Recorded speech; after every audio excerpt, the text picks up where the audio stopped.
السلام عليكم ورحمة الله وبركاته.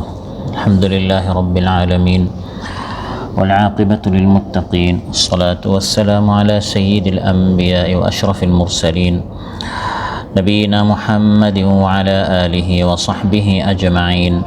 أما بعد، فأعوذ بالله من الشيطان الرجيم. بسم الله الرحمن الرحيم. طاسيم ميم. تلك آيات الكتاب المبين لعلك باخع نفسك ألا يكونوا مؤمنين. إن نشأ ننزل عليهم من السماء آية فظلت أعناقهم لها خاضعين. وما يأتيهم من ذكر من الرحمن محدث إلا كانوا عنه معرضين. فقد كذبوا فسيأتيهم أنباء ما كانوا به يستهزئون. أولم يروا إلى الأرض كم أنبتنا فيها من كل زوج كريم. إن في ذلك لآية وما كان أكثرهم مؤمنين وإن ربك لهو العزيز الرحيم. আল্লাহ তাআলা ইরশাদ করেন, তা সিন মিম, এগুলো সুস্পষ্ট বা সুস্পষ্টকারী কিতাবের আয়াত। তারা মুমিন হচ্ছে না বলে আপনি হয়তো মনে কষ্ট পাচ্ছেন, মনোকষ্টে আত্মঘাতী আত্মবিনাশী হয়ে পড়বেন।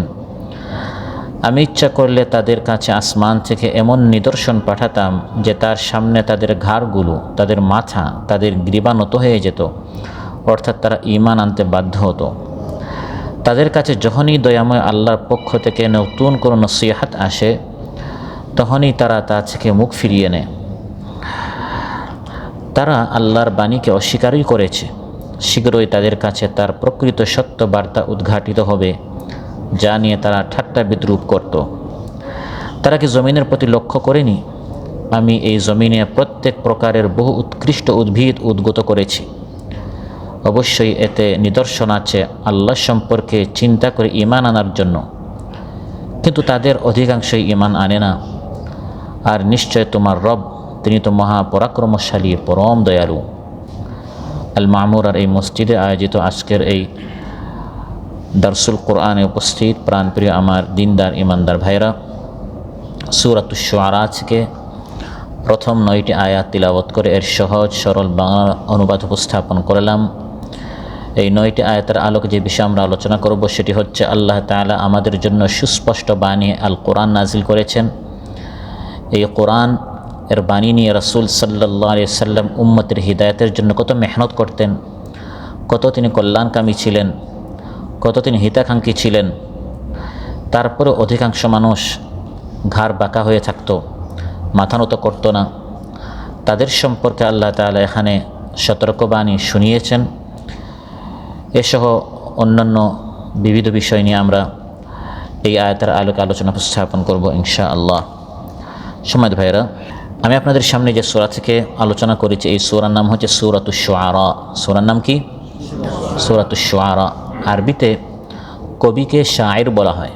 এক বচনে শায়ের, কবি বলা হয়, আর বহু বচনে কবিদেরকে শুআরা বলা হয়। একজন হচ্ছে শায়ের আর অনেকজনকে শুআরা বলা হয়। যেহেতু এই সূরার মধ্যে আল্লাহ তাআলা কবিদের বিষয়ে আলোচনা করেছেন, কবিরা যে কবিতা পরিবেশন করে এর অধিকাংশ মিথ্যা হয়, হকের বিপক্ষে হয়, মানুষকে উস্কানি দেওয়ার জন্য, মানুষকে একটি কাল্পনিক জগতে তারা নিয়ে যায়, অতিমাত্রা বাড়াবাড়ি সীমালঙ্ঘন করে। এই বিষয়ে আল্লাহ তাআলা আলোচনা করার পর বলেছেন, তবে কিছু ভালো কবি আছে, ভালো কিছু শিল্পী আছে যারা ইসলামের কথা বলে, যারা ঈমানের কথা বলে, যারা হামদ এবং নাত পরিবেশন করে মানুষকে আল্লাহ এবং তার রাসূল সাল্লাল্লাহু আলাইহি ওয়াসাল্লামের সাথে পরিচয় করে দেয়। তবে অধিকাংশ শুআরা হচ্ছে, কবি হচ্ছে ইসলামের বিপক্ষে। তো ওই নাম থেকে আল্লাহ তাআলা এই সূরার নাম রেখেছেন সূরাতুশ শুআরা। এই সূরার মধ্যে আল্লাহ তাআলা এই শুআরা শব্দটি উল্লেখ করেছেন, ওয়াশ-শুআরাউ ইয়াত্তাবিউহুমুল গাউন। কবিদের সাথে বেশিরভাগ পথভ্রষ্টরাই তাদের পিছনে পিছনে চলে। তারা একটি সঙ্গীত পরিবেশন করে, কবিতা বলে, আর পিছনে অধিকাংশ মানুষ তাদের পিছনে যায়, এটাও জানে না যে কার পিছনে যাচ্ছে, কেন যাচ্ছে। তো এই সূরার নাম হচ্ছে সূরাতুশ শুআরা। তাফসিরে এই সূরার আরেক নাম পাওয়া যায়, সেটি হচ্ছে সূরাতুল জামিআ। আল জামিআ পরিপূর্ণ একটি সূরা। এই সূরার মধ্যে আল্লাহ তাআলা অনেক বিষয়ে, বিশেষ করে কোরআন, নবী, রিসালাত এবং আগের বেশ কয়েকজন নবীর কাহিনী এই সূরার মধ্যে আল্লাহ তাআলা উল্লেখ করেছেন। এই সূরার মধ্যে 227টি আয়াত রয়েছে এবং এই সূরাটি কোরআনে কারীমের ধারাবাহিকতায় সূরাতুল ফাতিহা থেকে, বাকারা থেকে যেরকম এই কোরআনকে সুবিন্যস্ত করা হয়েছে, এই তারতিব অনুযায়ী, কোরআনের তারতিব অনুযায়ী এই সূরাটি হচ্ছে কোরআনে কারীমের 26তম সূরা। তবে নাজিল হওয়ার দিক দিয়ে প্রথমে সূরাতুল ইকরা আল আলাক নাজিল হয়েছে, সেই দিক দিয়ে নাজিল হওয়ার দিক দিয়ে এই সূরাটি হচ্ছে কোরআনে কারীমের 46 নম্বর সূরা। সূরাতুল ওয়াকিআর পর এই সূরাটি নাজিল হয়েছে। পুরাটাই মক্কাতুল মুকাররমায় নাজিল হয়েছে।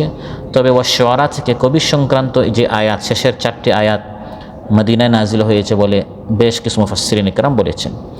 এই সূরার একটি ফজিলত তাফসীর বাগাবীতে এসেছে।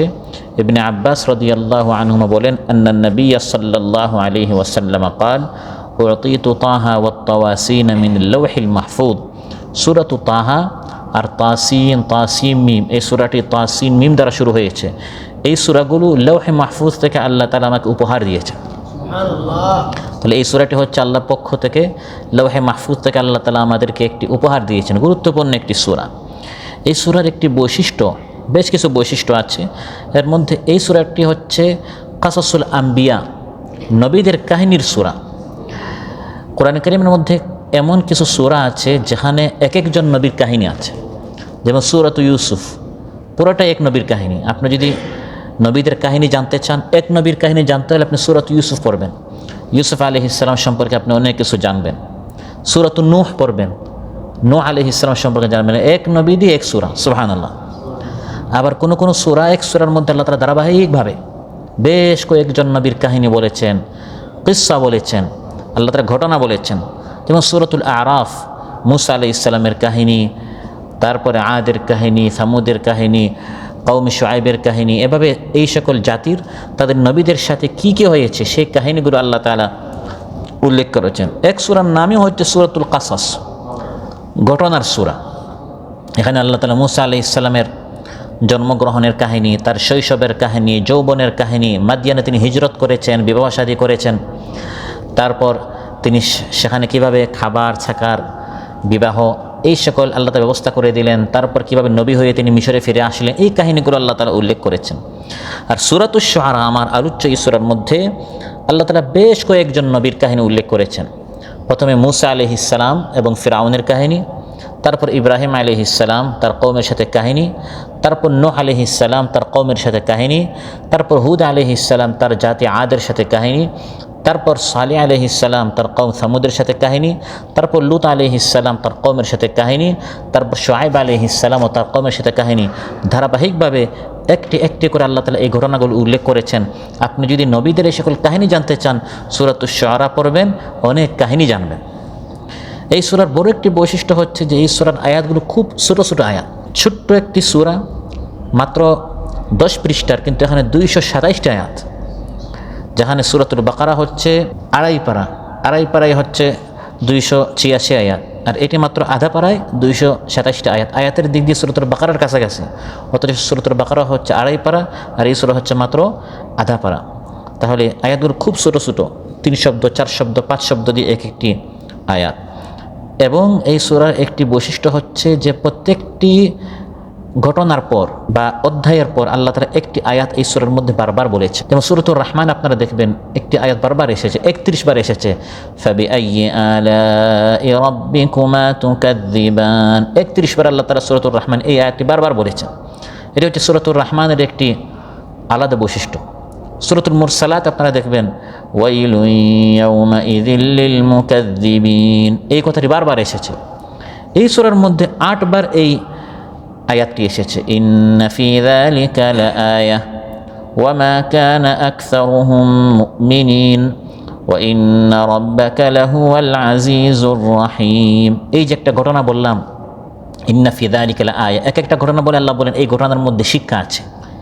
তাহলে এই ঘটনাগুলো এই সূরার মধ্যে যে আল্লাহ তাআলা বলেছেন, এই সূরা সহ কোরআনের প্রত্যেকটা সূরার যে ঘটনা আছে এগুলো শুধু সময় পাস করার জন্য নয়, ভাই আমার কোনো কাজ না, আসেন একটু কাহিনী শুনি, এই জন্য নয়।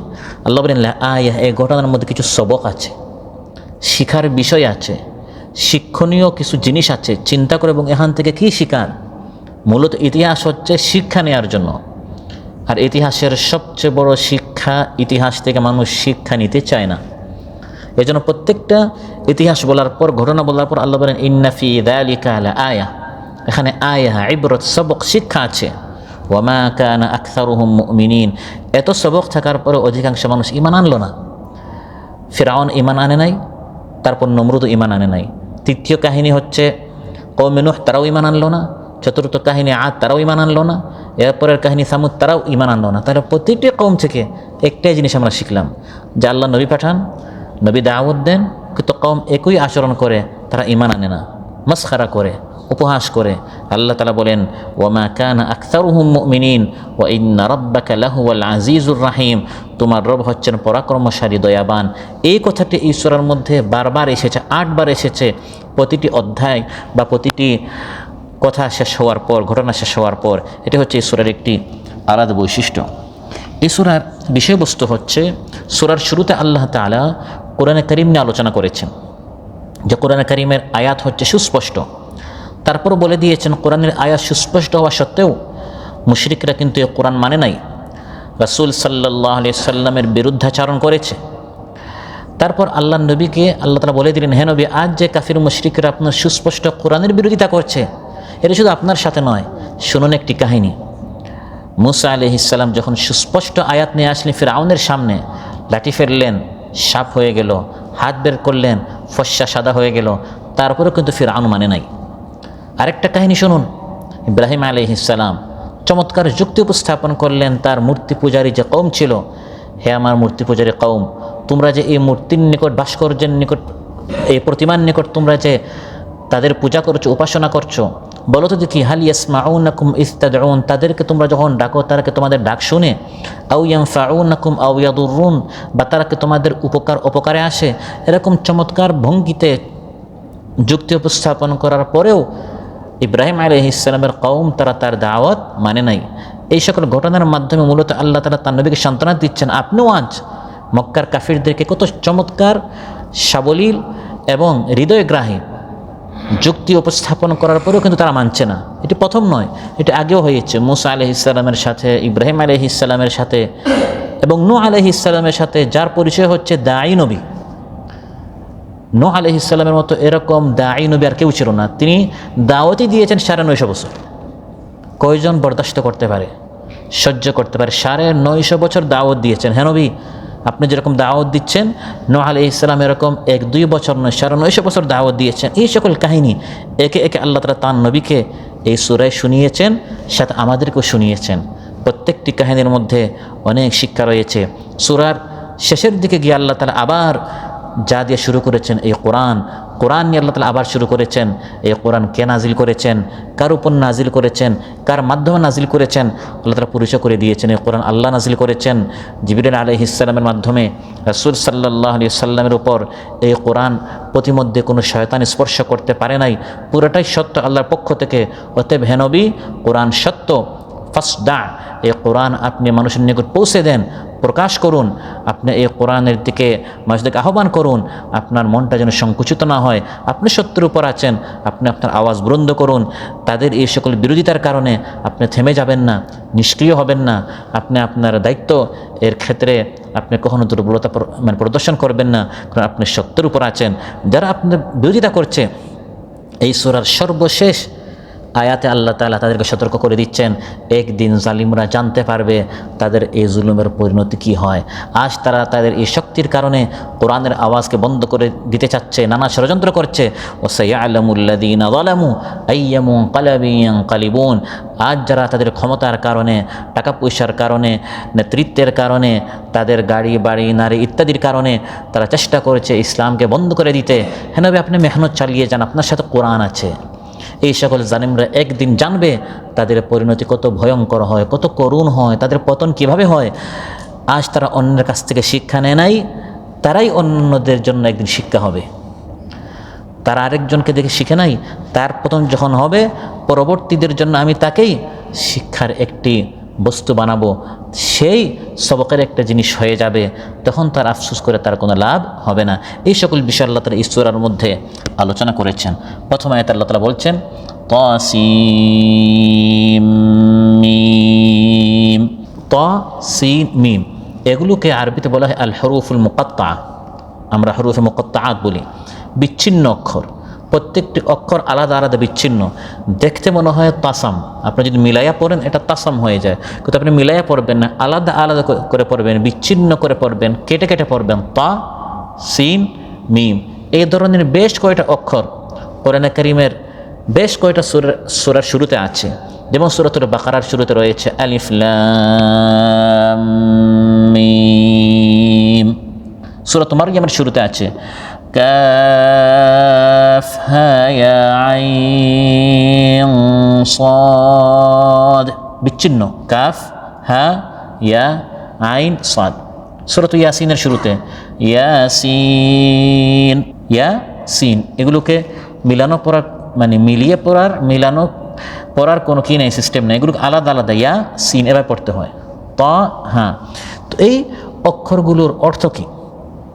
তাফসীর মুফাসসিরিন কেরাম অনেক অর্থ করার চেষ্টা করেছেন, তবে তাফসীরে জালালাইনের সারসংক্ষেপ এনেছেন আল্লাহু আ'লামু বিমুরাদিহি বিযালিক। এই আয়াতের তাফসীরে জালালাইনে এসেছে যে এর সঠিক অর্থ আল্লাহই জানেন, আল্লাহ তাআলা ছাড়া আর কেউ এই অক্ষরগুলোর সঠিক তাফসীর, সঠিক ব্যাখ্যা বলতে পারে না। তবে কোনো কোনো মুফাসসিরিন কেরাম এর কোনো কিছু কিছু ব্যাখ্যা করার চেষ্টা করেছেন। যেমন তাফসীরে বাগাউইতে এসেছে ইবনে আব্বাস রাদিয়াল্লাহু আনহুমা বলেছেন যে আন্নাহু কাসামুন, যে এগুলো হচ্ছে কসম, আল্লাহ তাআলা এই অক্ষরগুলো দ্বারা কসম করছেন, শপথ করছেন। ওয়া হুয়া মিন আসমাইল্লাহি তাআলা, এগুলো হচ্ছে আল্লাহর কয়েকটি নাম। তাসিন মিম আল্লাহর এক নাম, আলিফ লাম মিম আল্লাহর এক নাম, আলিফ লাম রা আল্লাহর এক নাম। এটাও ইবনে আব্বাস রাদিয়াল্লাহু আনহুর একটি তাফসীর। আবার ইমাম কাতাদা বলেছেন ইসমুন মিন আসমাইল কোরআন, এগুলো হচ্ছে কোরআনের এক একটি নাম। আলিফ লাম মিম রা হা মিম ইয়াসিন তাহা আইন সিন কাফ, এগুলো হচ্ছে কোরআনের এক একটি নাম। ইমাম মুজাহিদ বলেছেন ইসমুন লিসূরা, এটি হচ্ছে এই সূরার নাম। যেমন হাদিসের মধ্যে এসেছে রাসূল সাল্লাল্লাহু আলাইহি সাল্লাম ফজর নামাজে পড়তেন আলিফ লাম মিম সাজদা, তাহলে এটি সূরার নাম হয়ে গেল আলিফ লাম মিম সাজদা। সূরাতু ইয়াসিন, সূরাতু তাহা, এভাবে এই সূরার নাম হচ্ছে সূরাতু তাসিন মিম আশ-শুআরা। তো এগুলো সূরার নাম। তাফসীরুল ওয়াসিতে চমৎকার একটি তাফসীর তিনি এই অক্ষরগুলোর করেছেন। সেটি হচ্ছে এই অক্ষরগুলো দ্বারা মূলত আল্লাহ তাআলা চ্যালেঞ্জ করছেন কাফির মুশরিকদেরকে কোরআন নিয়ে। এজন্য প্রায় এই বিচ্ছিন্ন অক্ষরের পরপরই দেখবেন কোরআনের আলোচনা। যেমন এখানে তাসিম মিম তিলকা আয়াতুল কিতাবিল মুবিন, বিচ্ছিন্ন এই সকল অক্ষরের পরই আল্লাহ তাআলা বলছেন এটি হচ্ছে সুস্পষ্টকারী কিতাবের আয়াত। বিচ্ছিন্ন অক্ষরের পরেই কোরআনের আলোচনা। সূরাতুল বাকারায় দেখেন আলিফ লাম মিম যালিকাল কিতাবু লা রাইবা ফীহ, আলিফ লাম মিমের পরেই নামাজ নিয়ে আলোচনা নয়, যাকাত নিয়ে নয়, প্রথম আলোচনা হচ্ছে যালিকাল কিতাব, কোরআন নিয়ে আলোচনা। এই কোরআনের মধ্যে, এই কিতাবের মধ্যে কোনো সন্দেহ নেই। তাহা মা আনজালনা আলাইকাল কুরআনা লিতাশকা, তাহা হে নবী এই কোরআন আপনার উপর আমি আপনি হয়তো ভাগ্য হওয়ার জন্য নাজিল করি নাই। তাহলে তাহা বিচ্ছিন্ন করে পরেই কোরআনের আলোচনা। ইয়াসিন ওয়াল কুরআনিল হাকিম, ইয়াসিনের পরেই আল্লাহ কোরআনের হাকিমের নামে শপথ করছেন, তাহলে বিচ্ছিন্ন অক্ষরের পরেই কোরআনের আলোচনা। কাফ ওয়াল কুরআনিল মাজিদ, কোরআনের মাজিদের নামে আল্লাহ কসম করেছেন কাফ এই বিচ্ছিন্ন অক্ষরের পরে। এভাবে প্রায় দুই একটা জায়গা ছাড়া অধিকাংশ বিচ্ছিন্ন অক্ষরের পরে কোরআনের আলোচনা। এখানে আল্লাহ কি ইঙ্গিত দিচ্ছেন? এখানে আল্লাহ তাআলা এই বিষয়ে ইঙ্গিত করছেন, হে মক্কার কাফিরেরা, মক্কার কাফিররা সহ পৃথিবীর যে সকল কাফিরেরা রাসূল সাল্লাল্লাহু আলাইহি সাল্লামের কোরআনকে তোমরা অস্বীকার করছো, আর তোমরা বলছো এটা তো মুহাম্মদ নিজে বানিয়েছেন, নাউযু বিল্লাহ। আল্লাহ তাআলা চ্যালেঞ্জ ছুড়ে দিলেন, আমার নবীও একজন মানুষ, তোমরাও মানুষ, তোমরা বলছো যে এই কিতাবটি নাউযুবিল্লাহ আমার নবী নিজে বানিয়েছেন। যদি আমার নবী এই কিতাবটি নিজে বানিয়ে থাকেন যেরকম তোমরা দাবি করছো, তিনিও মানুষ, তোমরাও মানুষ। এই কোরআন কোন কোন অক্ষর দ্বারা আমি আল্লাহ নাজিল করেছি, অক্ষরগুলো আমি তোমাদেরকে দিয়ে দিলাম। তা, সিন, মিম, হা, মিম, কাফ, আলিফ, লাম, অক্ষরগুলো নাও। দেখি এখন তোমরা এই অক্ষর দিয়ে একটা কোরআন বানিয়ে নিয়ে আসো। আমার নবী মানুষ, তোমরাও মানুষ। পারলে তোমরা এই অক্ষর দিয়ে একটা কোরআন বানিয়ে নিয়ে আসো, তাহলে বোঝা যাবে আসলেই আমার নবী কোরআন বানিয়েছেন, কারণ তোমরাও এই সকল অক্ষর মিলে একটি কিতাব তোমরা বানিয়ে ফেলেছ। আল্লাহ তাআলা তাদেরকে বললেন এরকম একটি কোরআন নিয়ে আসো। قل لئن اجتمعت الإنس والجن على أن يأتوا بمثل هذا القرآن لا يأتون بمثله ولو كان بعضهم لبعض ظهيرا। হে নবী, আপনি তাদেরকে বলে দেন, মানব দানব ইনসান জিন্নাত সবাই একত্রিত হয়ে এরকম একটা কোরআন আনতে চাইলে এরকম একটা কোরআন তারা আনতে পারবে না। সবাই একত্রিত হয়ে যদি চেষ্টা করে এরকম একটা কোরআন আনতে পারবে? আনতে পারবে না। অক্ষরগুলো আল্লাহ তাআলা দিয়ে দিলেন, নাও অক্ষরগুলো। এই অক্ষর দিয়ে তোমরা বলছো আমার নবী নাকি কোরআন বানিয়েছেন, আমি তো এই অক্ষর দিয়ে কোরআন নাজিল করেছি, তোমরা এরকম নিয়ে আসো না। পারে নাই। আল্লাহ তাআলা চ্যালেঞ্জ আসান করে দিলেন, 30 পারা দরকার নাই, তোমরা এরকম 10টি সূরা নিয়ে আসো। কুল ফাতু বিআশরি সুওয়ারিম মিথলিহি মুফতারায়াত, পারলে এরকম 10টি সূরা নিয়ে আসো। আগে ছিল 114টি সূরা, 30 পারা নিয়ে আসো, পারে নাই। আল্লাহ হালকা করে দিলেন যে পারলে তোমরা এরকম 10টি সূরা নিয়ে আসো, তাও তারা পারে নাই। আল্লাহ তাআলা আরো হালকা করলেন, কুল ফাতু বিসূরা, পারলে একটি সূরা নিয়ে আসো। 30 পারাও পারে নাই, 114টি সূরা, 10 সূরাও পারলো না, 1 সূরাও পারলো না। এবার আল্লাহ তাআলা বলছেন ফালিয়াতু বিহাদিসিম মিসলিহি, পারলে এরকম কয়েকটি শব্দ মিলাইয়া এরকম একটি কথা নিয়ে আসো, তাও তারা পারে নাই। এর মাধ্যমে কি প্রমাণিত হলো? এই অক্ষরগুলো দিয়ে আমার নবী কোনো কালাম বানায় নাই, বরং আমি আল্লাহ তাআলা এরকম একটি কোরআন নাজিল করেছি। যেমন রাস্তায় দিয়ে আপনি যাচ্ছেন, আপনি খুব সুন্দর একটি বিল্ডিং দেখলেন। এরকম বিল্ডিং সাধারণত কেউ বানাতে পারে না, একটি অনন্য অদ্বিতীয় খুব চমৎকার একটি বিল্ডিং। যে এর ডিজাইনার, যে এটি বানিয়েছে,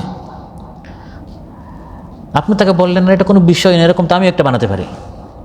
তখন সে বললো তাহলে আসো, এই নাও ইট, এই নাও পাথর, এই নাও সিমেন্ট, যে উপাদানগুলো দিয়ে আমি এটা বানিয়েছি তুমি এরকম একটা বানাও। তখন তো আপনি একবারে হতভম্ব হয়ে গেলেন। আমি তো আগে চাপার জোরে বলেছিলাম এরকম একটা আমি বানাতে পারি, সে তো আমার হাতে সব উপাদান দিল, কিন্তু যে ইট দিয়ে পাথর দিয়ে সেরকম একটি স্ট্রাকচার দাঁড় করাতে পেরেছে, আমি তো আর পারলাম না। একজন খুব সুন্দর একটি জিনিস আঁকলো, একটি চিত্র সে আঁকলো। আপনি বলেন এরকম তো 10টা আমি নিজেও আঁকতে পারি, লিখতে পারি, বানাতে পারি। তখন সে আপনার হাতে কলম উঠিয়ে দিল, বোর্ড উঠিয়ে দিল, আর বললো এরকম পারলে তুমিও একে আমাকে দেখাও। তখন আপনি লাজবাব হয়ে গেলেন, বাকরুদ্ধ হয়ে গেলেন, কোনো উত্তর দিতে পারলেন না। ঠিক তেমনইভাবে কাফির মুশরিকরা দিবানিশি বলতো এরকম কোরআন তো আমরাও বানাতে পারি। আল্লাহ তাআলা বলেন নাও, ওই ইট পাথরের মতো আলিফ নাও, লাম নাও, মিম নাও, তা সিন মিম তাহা ইয়াসিন, এই অক্ষরগুলো নাও। যে অক্ষর দিয়ে তোমরা বলছো আমার নবী নাকি কোরআন বানান, যে কোরআনটি মূলত আমি নাজিল করেছি, তোমরা বলছো এটা তো আমরাও পারি, নাও না অক্ষরগুলো। পারলে এরকম একটা কোরআন নিয়ে আসো, পারো নাই। 10 সূরা নিয়ে আসো, তাও পারো নাই। 1 সূরা নিয়ে আসো, তাও পারো নাই। একটি কালাম, একটি আয়াত নিয়ে আসো, তাও পারো নাই। এজন্য সাধারণত বিচ্ছিন্ন অক্ষরের পরপরই আল্লাহ তাআলা কোরআনের আলোচনা করেন, এটা বোঝানোর জন্য যে এই বিচ্ছিন্ন অক্ষর দিয়ে আমি কোরআন নাজিল করেছি, এই কোরআন শুধু আমি আল্লাহর কালাম, এটি কোনো মানুষের কালাম হতে পারে না। তাই আল্লাহ তাআলা বিচ্ছিন্ন অক্ষর হরফে মুকাত্তাআতের পরপরই বলছেন তিলকা আয়াতুল কিতাবিল মুবিন, এটি সুস্পষ্ট বা সুস্পষ্টকারী কিতাবের আয়াত। তাফসীরে জালালাইনে এসেছে আল মুবিন আইল মুযহিরুল হক মিনাল বাতিল, এটি হচ্ছে সেই কিতাব যে কিতাব কোনটি হক কোনটি বাতিল, কোনটি সত্য কোনটি মিথ্যা, কোনটি হালাল কোনটি হারাম, এটি স্পষ্ট করে দেয়। আল মুবিন, এটি সমাধান করে স্পষ্ট করে আল কোরআন। সুবহানাল্লাহ। কোরআন যেটাকে বলে হক এটাই হক, কোরআন যেটাকে বলে বাতিল এটা বাতিল। কোরআনের একটি গুণগত নামই হচ্ছে আল মুবিন, আল কিতাবিল মুবিন। কোরআনের একটি গুণগত নাম হচ্ছে আল করিম, ইন্নাহু লাকুরআনুন কারীম। আরেকটি গুণগত নাম হচ্ছে আল কুরআনুল মাজিদ, ওয়াল কুরআনিল মাজিদ। আল্লাহ বলেছেন বাল হুয়া কুরআনুম মাজিদ। কোরআনের আরেকটি গুণগত নাম হচ্ছে আল কুরআনুল আযীম। আরেকটা আল্লাহ এখানে বলছেন আল কিতাবুল মুবিন। আর কোরআনের মধ্যে নেই, আমরা বাংলাদেশিরা বানিয়েছি কোরআন শরীফ। শরীফ বললে গুনাহ হবে না, কিন্তু এটি কোরআনের কোনো গুণগত নাম কোরআন সুন্নাহের মধ্যে বলা হয় নাই। কোরআন শরীফ বললে গুনাহ হবে না, কিন্তু এর থেকে উত্তম হচ্ছে আল্লাহ যে নাম দিয়েছেন, আপনার মা বাবা যে নাম আপনার জন্য রেখেছেন, তা বাদে যদি আমি আপনাকে আরেক নাম দিয়ে ডাকি, আপনি রাগ করবেন না? ভাই এই নাম তো এটা আমার নাম নয়। আমি বললাম ভাই এই নামটা অনেক সুন্দর।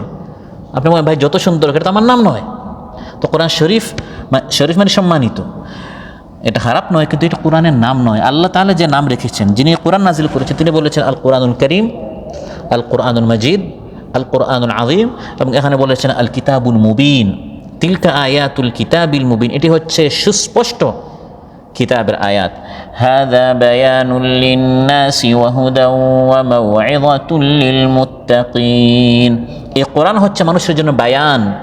বায়ান মানে সুস্পষ্টকারী। এই কোরআনের মধ্যে আল্লাহ তাআলা সব কিছু সুস্পষ্ট করে দিয়েছেন, কোনো কিছু এই কোরআনের মধ্যে আল্লাহ তাআলা গোপন রাখেননি।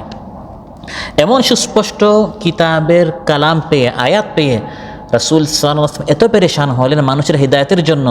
কোরআনটি মানুষের দ্বারে দ্বারে পৌঁছে দেওয়ার জন্য রাত নেই, দিন নেই, ঘুম নেই, আরাম নেই। মহানবী সাল্লাল্লাহু আলাইহি ওয়াসাল্লাম টেনশনে পড়ে গেলেন, মেহনত আর মেহনত করা শুরু করলেন। এমন মেহনত শুরু করলেন, এখন আল্লাহ তাআলা আয়াত নাজিল করেছেন, হে নবী আপনি একটু রেস্ট করেন। আমাদেরকে বলা হয় আপনি শুয়ে আছেন কেন, একটু মেহনত করেন।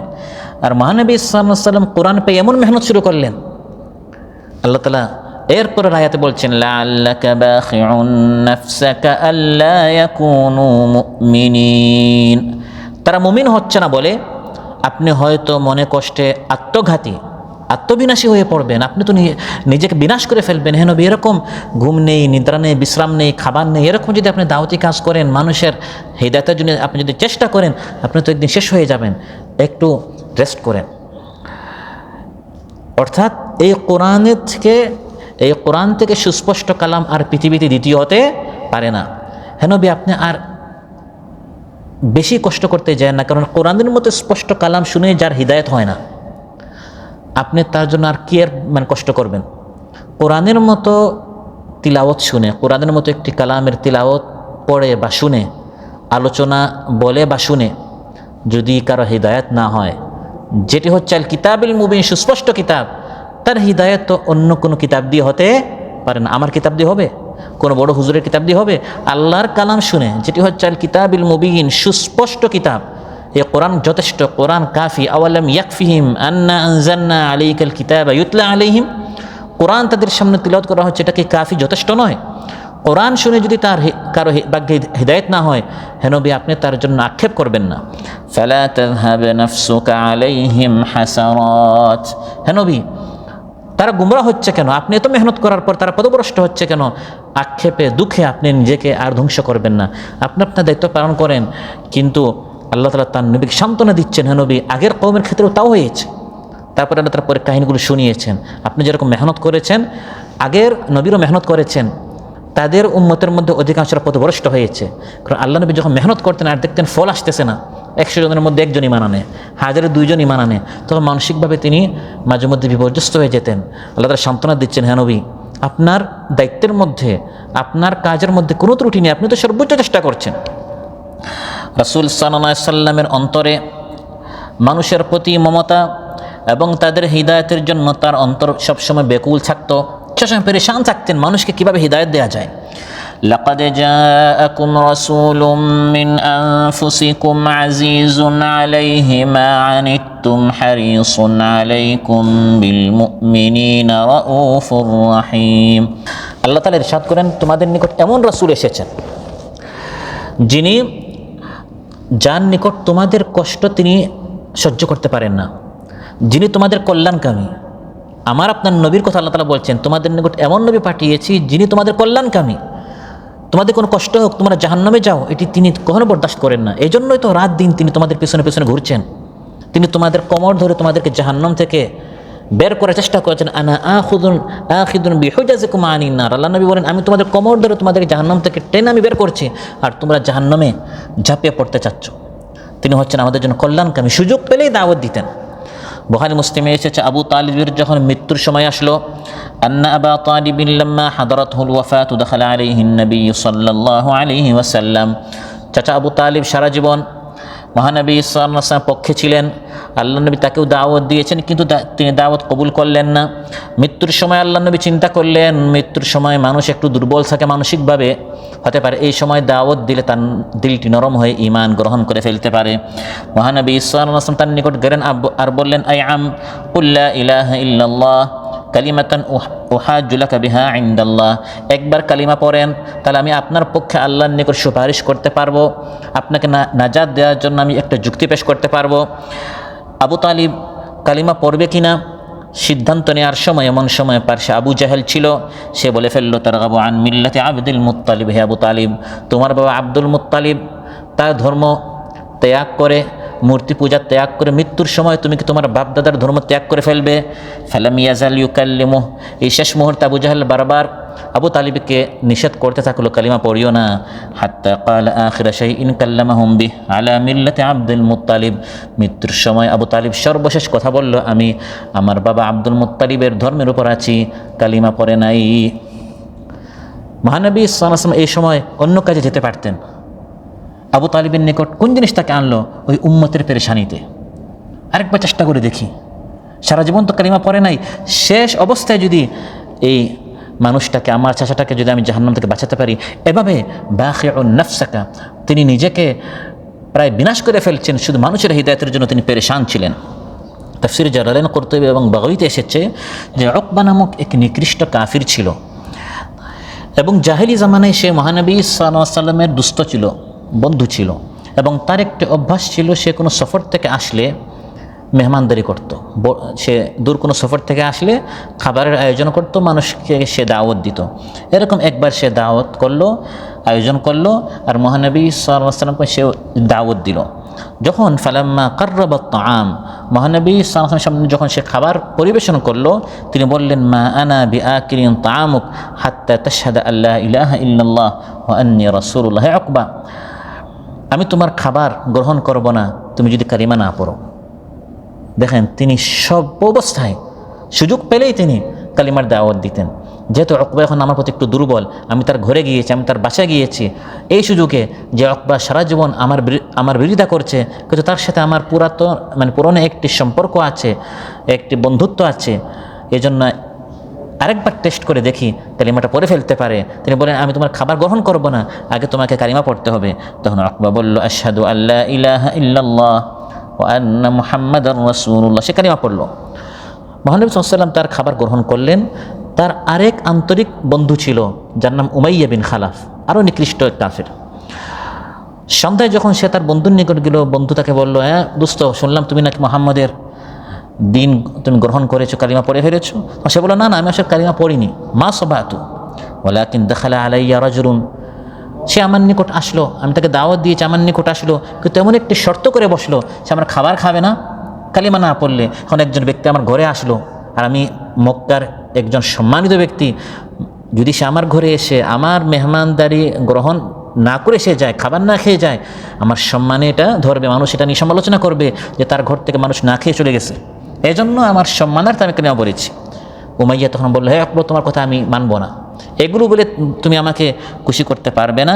মা আনা বিল্লাযী আরদা আনক, আমি তোমার উপর এই কথায় সন্তুষ্ট হব না, আমি তোমার কথা মানব না যতক্ষণ না তুমি মুহাম্মদের নিকট যাবে এবং তার চেহারায় তুমি থুতে ফেলবে। নাউযুবিল্লাহ।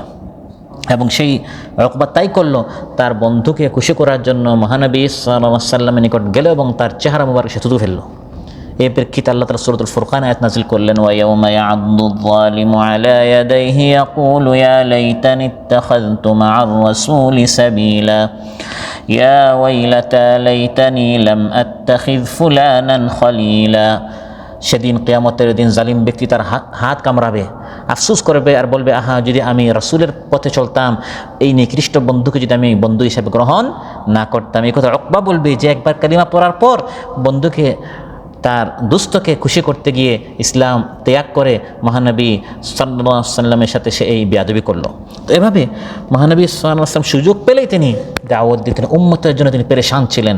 বুখারীতে এসেছে আন্না গুলামান ইয়াহুদিয়ান মারিদা, এক ইয়াহুদি এক বালক অসুস্থ হলো। আল্লাহ নবী শুনলেন, তখন তার সব কাজ বাদ দিয়ে, ব্যস্ততা বাদ দিয়ে ওই ইহুদি যে বাচ্চা ছিল তার নিকট চলে গেলেন আর বললেন, কালিমা পড়ো, উল্লাহ ইলাহা ইল্লাল্লাহ। তার পাশে তার বাবা ছিলেন, সে তার বাবার দিকে তাকালো। তার বাবা বলেন, আতে আবুল কাসিম, মহানবী সাল্লাল্লাহু আলাইহি সাল্লাম আনুগত্য করো, তিনি যা বলেন তা শুনো। তখন সে কালিমা পড়লো।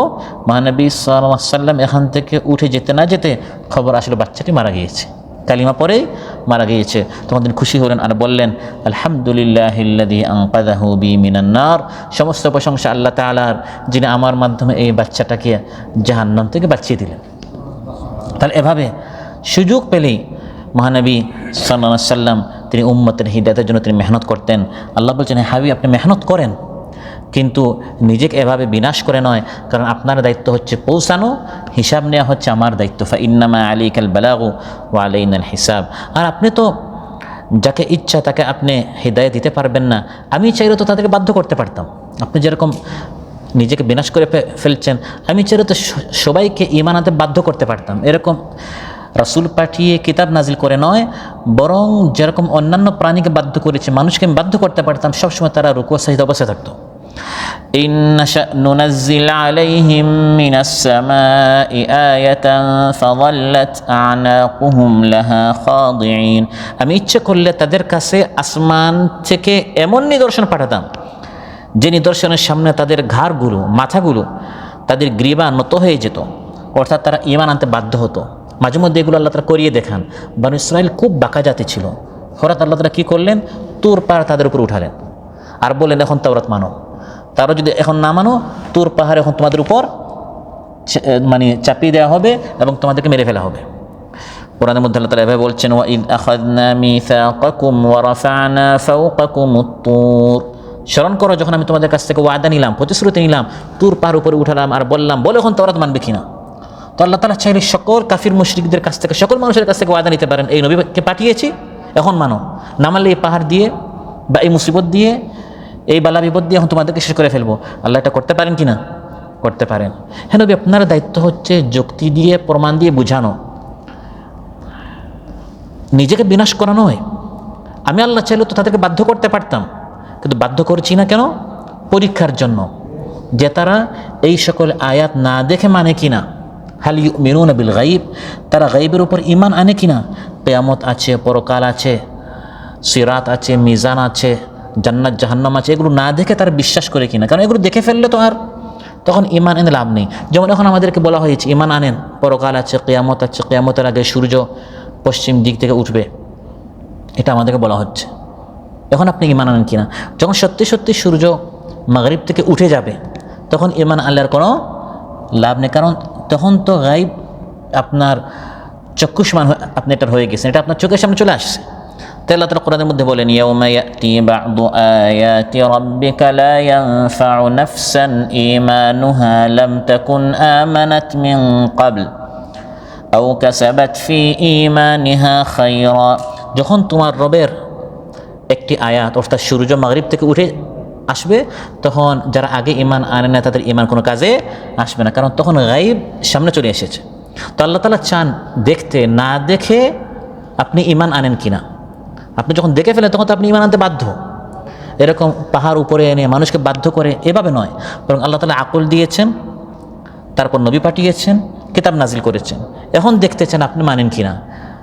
ঈমানের ক্ষেত্রে, দ্বীনের ক্ষেত্রে কাউকে বাধ্য করা হয় না। লা ইকরাহা ফিদ-দীন ক্বাদ তাবায়্যানা আর-রুশদু মিনাল গাই, কোনটা সত্য কোনটা মিথ্যা, কোনটা হক কোনটা বাতিল দেখিয়ে দেওয়া হয়েছে। এখন আপনাকে স্বাধীনতা, আপনি মানেন কিনা। বাধ্য করে ফেলা হলে তখন আর কোনো শাস্তিও থাকে না, পুরস্কার থাকে না, তখন তো আপনাকে মানতেই হবে। এই জন্য ফেরেশতাদের কোনো জান্নাত জাহান্নাম নেই, কারণ তাদেরকে সৃষ্টি করা হয়েছে তাদের আল্লাহর আনুগত্য করতে, তারা বাধ্য। কিন্তু আমরা সৃষ্টিগতভাবে আমরা বাধ্য নই, তাই আমাদের জন্য পুরস্কার আছে, আমাদের জন্য শাস্তিও আছে। হ্যাঁ নবী, আপনি শুধু দাওয়াত দিয়ে যান, আমি কাউকে বাধ্য করব না, আমি সবাইকে স্বাধীনতা দিয়েছি আর আপনাকে পাঠিয়েছি, আপনি বুঝাতে থাকেন। লাঠি চার্জ করে আপনি কাউকে বাধ্য করবেন না, এবং আপনি পারবেনও না, এটি আমার সিস্টেমও না। আমি আল্লাহ তাআলা কিতাব দিয়েছি, আপনাকে পাঠিয়েছি, আপনি মেহনত করতে থাকুন। কিন্তু এটাও শুনুন, পরবর্তীতে আমি যে আপনাকে কাহিনীগুলো শোনাবো, প্রত্যেকটা কাহিনীতে আপনি দেখবেন নবীরা অনেক দাওয়াত দিয়েছেন, কিন্তু যতই দাওয়াত দেন অধিকাংশ উম্মত আর উল্টো পিছনের দিকে যায়, নবীদের কথা মানে না, নবীদের দাওয়াত তার গ্রহণ করে না। ওয়ামা ইয়াতিহিম মিন যিকরিম মিনার রাহমানি মুহদাসিন ইল্লা কানু আনহু মু'রিদিন। আল্লাহ বলেন তাদের কাছে যখনই দয়াময় আল্লাহর পক্ষ থেকে নতুন কোনো নসিহত আসে তখনই তারা তা থেকে মুখ ফিরিয়ে নেয়। অধিকাংশ মানুষের একই অবস্থা। আল্লাহ যদি পাহাড় দিয়ে এরকম বাধ্য না করেন, আপনি দেখেন কয়জন ঈমান আনে। তাই আল্লাহ তাআলা বলেন আকসারুন নাসি লা ইউমিনুন, আকসারুন নাসি লা ইয়াকিলুন, আকসারুন নাসি, কোরআনের মধ্যে অধিকাংশ মানুষের পরে আল্লাহ তাআলা এই সকল কথা বলেছেন, লা ইয়াশকুরুন, অধিকাংশ মানুষ ঈমান আনে না, শুকরিয়া করে না। এত নিয়ামত আল্লাহ দিলেন, এত সুস্পষ্ট প্রমাণ, তারপরে অধিকাংশ মানুষ ঈমান আনে না। আপনার কাছে দাওয়াত দেয়া, কিন্তু এটাও শুনে রাখেন, আপনি যতই সুন্দর আলোচনা করেন, কোরআন দিয়ে সুন্নাহ দিয়ে এসির নিচে সুন্দর আয়োজন করে যতই বুঝেন না কেন, হাতে বই উঠিয়ে দেন, কোরআন ক্লাসে আনেন, মাথায় হাত বুলিয়ে পিঠে হাত বুলিয়ে বুঝেন না কেন, আল্লাহ কোরআনের মধ্যে বলেন অধিকাংশ মানুষ গাফিল, বেখবর। আল্লাহ নবী পারে না, আমরা তো পারবো না, কিন্তু আমাদের দায়িত্ব হচ্ছে মেহনত চালিয়ে যাওয়া, চেষ্টা চালিয়ে যাওয়া। কিন্তু রেজাল্ট কেউ আল্লাহ আগে বলে দিচ্ছেন যে কোরআনের ময়দানে মানুষকে ডাকতে ডাকতে ডাকতে ডাকতে ফলটা সবসময় কম হয়। মা ইয়াতিহিম মিন যিকরিম মির রাব্বিহিম মুহদাসিন ইল্লা ইসতামাউহু ওয়া হুম ইয়ালআবুনা লাহিয়াতান কুলুবুহুম। যখনই তাদের নিকট নতুন নতুন বিষয় কোরআন থেকে আলোচনা করা হয়, অধিকাংশ মানুষ গাফিল, উদাসীন, খেলতামাশার মধ্যে মগ্ন। কোরআন শুনে কিন্তু জীবনের মধ্যে কোনো পরিবর্তন নেই, আগের মতোই বেনামাজি, আগের মতোই মিথ্যা কথা বলে, আগের মতোই জালিয়াতি করে, আগের মতোই ধোঁকা, প্রতারণা, আমানতের খেয়ানত, এগুলো করেই যাচ্ছে, কোনো পরিবর্তন নেই। কোরআনের আলোচনা তার জীবনকে পরিবর্তন করে না, কারণ সে মন দিয়ে শুনে না। এমনকি আল্লাহ তাকে বাধ্য করবেন, আল্লাহ সেটা করতে পারেন, কিন্তু আল্লাহ চান দেখতে যে আপনি স্বাধীনভাবে মানেন কিনা। এর আগেও অধিকাংশ মানুষ বিমুখ ছিল, শুধু বিমুখ নয় বরং মিথ্যা প্রতিপন্ন করেছে। ফাকাদ কাযযাবু ফাসায়াতিহিম আমবাউ মা কানু বিহি ইস্তাহজিউন। আল্লাহ বলেন তারা আল্লাহর বাণীকে অস্বীকারই করেছে, এগুলো আল্লাহর কালাম না, এভাবে তারা উড়িয়ে দিয়েছে। অতি শীঘ্রই তাদের কাছে এর প্রকৃত সত্য বার্তা উদ্ঘাটিত হবে, জানে তারা ঠাট্টা বিদ্রুপ করত। নবী যখন বলতেন কথা মানো না তো শাস্তি আসবে, তারা বলতো আরে কিসের শাস্তি, উড়িয়ে দিত, মস্কারা করতো। আল্লাহ বলেন হে নবী, অতি শীঘ্র তারা বুঝবে এগুলো মাসখারার বিষয় না, শাস্তি সত্যি সত্যি আসবে। এই একই মাসখারা কওমে নূহ করেছিল। সুম্মা আগরাকনা বা'দুল বাকিন, যারা মাসখারা করতো তাদেরকে আমি পানিতে ডুবে ধ্বংস করেছি। একই মস্করা আদ করেছিল, ফাকাযযাবুহু ফাআখাযাহুমুল আযাব, মিথ্যা প্রতিপন্ন করার কারণে শাস্তি তাদেরকে পাকড়াও করেছে। একই মস্করা সামুদ করেছিল, আল্লাহ বলেন ফাআখাযাহুমুল আযাব, শাস্তি তাদেরকে পাকড়াও করেছে। একই মস্করা কওম শুআয়ব করেছিল, ফাকাযযাবুহু ফাআখাযাহুম আযাবু ইয়াউমিয যুল্লাহ, কঠিন শাস্তি ছায়ার মতো এসে আগুন তাদেরকে ধ্বংস করে দিয়েছে। আপনিও বুঝান শাস্তি, পতন, ধ্বংস আসবে, কোরআন মানো, মাসখারা করুক, একদিন আপনি যে সত্য এটা প্রমাণিত হবে। তারপরেও আমি শাস্তিতে দেরি করে কেন করি? এই জন্য যে আমি সুযোগ দেই। আল্লাহ সুন্নাত হচ্ছে আল্লাহ তাআলা কোরআন দিয়ে শাস্তি দেন না, যে এখন মানো ওনাদের শাস্তি চলে আসবে। আল্লাহ বলেন ওয়া উমলি লাহুম ইন্না কাইদি মাতিন, আমি অবকাশ দেই, চান্স দিই, সুযোগ দেই, মানে কিনা দেখি গ্রহণ করে কিনা, এভাবে আমি দৃষ্টান্ত দেই। কোরআনের আয়াত তো আছে। আল্লাহ বলেন এই জমিনের দিকে তাকালে এখানে তো কত আয়াত আছে, আমি আল্লাহ যে সত্য, আমার নবী যে সত্য, এই জমিন দেখলে তো বোঝা যায়। জমিনটাকে সৃষ্টি করেছেন, জমিন সৃষ্টি করলাম, পাহাড় পর্বত সৃষ্টি করলাম, নদ নদী সৃষ্টি করলাম, দরিয়া সৃষ্টি করলাম, এবং এই জমিনের উপর কত ফল ফুল, ফসল, শাক সবজি উৎপন্ন করলাম তাদের জন্য। এগুলো দেখলে তো বোঝা যায় যে একজন স্রষ্টা আছেন, মাবুদ আছেন, রব আছেন, রিজকদাতা আছেন। নবী রাসূল না পাঠালেও তো সে আল্লাহকে মানার কথা। সে জায়গায় এই জমিনের এত নিদর্শনের পাশাপাশি আবার কিতাব নাজিল করলাম, নবীকেও পাঠালাম, এরপরে দেখা যায় তারা আল্লাহকে বাদ দিয়ে মূর্তির সামনে গিয়ে সাজদা করে। তাই আল্লাহ তাআলা বলছেন আওয়ালাম ইয়ারাউ ইলাল আরদি কাম আমবাতনা ফিহা মিন কুল্লি যাওজিন কারীম, তারা কি জমিনের প্রতি লক্ষ্য করেনি আমি তাতে প্রত্যেক প্রকারের বহু উৎকৃষ্ট উদ্ভিদ আমি উদ্গত করেছি, নানান শ্রেণী প্রকারের জিনিস আমি আল্লাহ তাআলা উৎপন্ন করেছি, যা মানুষ এবং সকল মাখলুকাতের জন্য উৎকৃষ্ট, কল্যাণকর, উপকারী। শস্য, ফলমূল, জীবজন্তু ইত্যাদি এই জমিনের উপর যা আছে সব মানুষের জন্য আমি সৃষ্টি করলাম। এরপরেও এই মানুষটা অন্যদিকে যায় কিভাবে? আমি আসমান থেকে পানি বর্ষণ করি, মৃত একটা জমি জিন্দা হয়ে জানজিলা মিনাস সামাই মাআ লাকুম মিনহু শারাবুন, এই পানি তোমরা পান করো। ওয়া মিনহু শাজারুন ফীহি তুসিমুন, এখান থেকে ফসল উৎপন্ন হয়, তোমরাও খাও, তোমাদের পশুরাও খাচ্ছে। এত কিছু দেখার পর তুমি রবকে অস্বীকার করো কিভাবে? এই জমিনের মধ্যে তো কত আয়াত আছে, কত শিক্ষা আছে। এই যে 8 বার আল্লাহ বলেছেন, এই প্রথমবার শুরু হয়েছে ইন্না ফী যালিকা লাআয়া, এই কথাটা আল্লাহ তাআলা 8 বার বলেছেন, এই প্রথমবার আল্লাহ বলছেন যে আল্লাহ মৃত মাটি থেকে এই সমস্ত জিনিস যে উৎপন্ন করতে পারেন, তিনি কি মানুষকে আবার সৃষ্টি করতে পারেন না? এই জমিনের মধ্যে নিদর্শন আছে, মৃত জমিনকে যে আল্লাহ তাআলা জীবিত করেন, মৃত মানুষকে পরকালে সে আল্লাহ তাআলা আবার উঠাতে পারেন। এখানে একটা সবক আছে, জমিন দেখো, আল্লাহকে চিনো, জমিন দেখো, পরকালকে বিশ্বাস করো, যে আল্লাহ মৃত জমিনকে জিন্দা করতে পারেন, সে আল্লাহ মৃত মানুষকে আবার উঠাতে পারেন। ফানদুর ইলা আসারি রাহমাতিল্লাহি কাইফা ইউহয়িল আরদা বা'দা মাউতিহা, দেখো জমিনের দিকে একটি মৃত জমিনকে আল্লাহ তাআলা আসমানের পানি দ্বারা কীরকম সজীব করেন, সুন্দর করেন, সবুজ করেন, জীবিত করেন। ইন্না যালিকা লামুহয়িল মাউতা, যিনি এই জমিনকে জিন্দা করেন, তিনি মৃত মানুষকে আবার জিন্দা করবেন। ওয়া হুয়া আলা কুল্লি শাইইন কাদির, আল্লাহ তাআলা সব কিছু করতে সক্ষম। আল্লাহ বলেন, এত চমৎকার আয়াত দেখানোর পর ওয়া মা কানা আকতারুহুম মুমিনিন, অধিকাংশ মানুষ ঈমান আনে না। আয়াতগুলো দেখে অন্ধের মতো চলে যায়, বদির মতো কেটে পড়ে, আয়াত থেকে ইবরত নেয় না, শিক্ষা নেয় না, সবক নেয় না। ওয়াকাইয়িম মিন আয়াতিন ফিস সামাওয়াতি ওয়াল আরদি ইয়ামুররুনা আলাইহা ওয়া হুম আনহা মু'রিদুন, কত মানুষ এমন আছে আসমান সমূহ এবং জমিনের আয়াতগুলো দেখে গবাদি পশুর মতো, পশু যেরকম দেখে, কিন্তু কোনো সবক নেয় না। কে সৃষ্টি করলেন, কেন সৃষ্টি করলেন, কোথায় যাচ্ছি, জান্নাত না জাহান্নাম, কোনো ইবরত নেই, ফিকির নেই, চিন্তা নেই। আল্লাহ বলেন, ওয়া মা কানা আকতারুহুম মুমিনিন, অধিকাংশ মানুষ এভাবে বেঈমান হয়, খবর নেই রবকে, মাওলাকে, মাবুদকে, স্রষ্টাকে কেন সৃষ্টি করলেন, কোনো ফিকির নেই। ওয়া ইন্না রাব্বাকা লাহুয়াল আজিজুর রাহিম, আর নিশ্চয় তোমার রব তো তিনি যিনি হচ্ছেন পরাক্রমশালী, পরম দয়ালু। দুটি গুণ আল্লাহ বলেছেন, একটি হচ্ছে আল আজিজ, পরাক্রমশালী, তিনি প্রতিশোধ নিতে পারেন। এই জালিম, এই কাফির, এই মুশরিক যারা হে নবী আপনার কথা মানছে না, কোরআন মানছে না, আমি তাদেরকে ধ্বংস করতে প্রস্তুত, আমার ক্ষমতা আছে, আমি সক্ষম, আমি এখনও তাদেরকে ধ্বংস করতে পারি। কিন্তু কেন ধ্বংস করি না?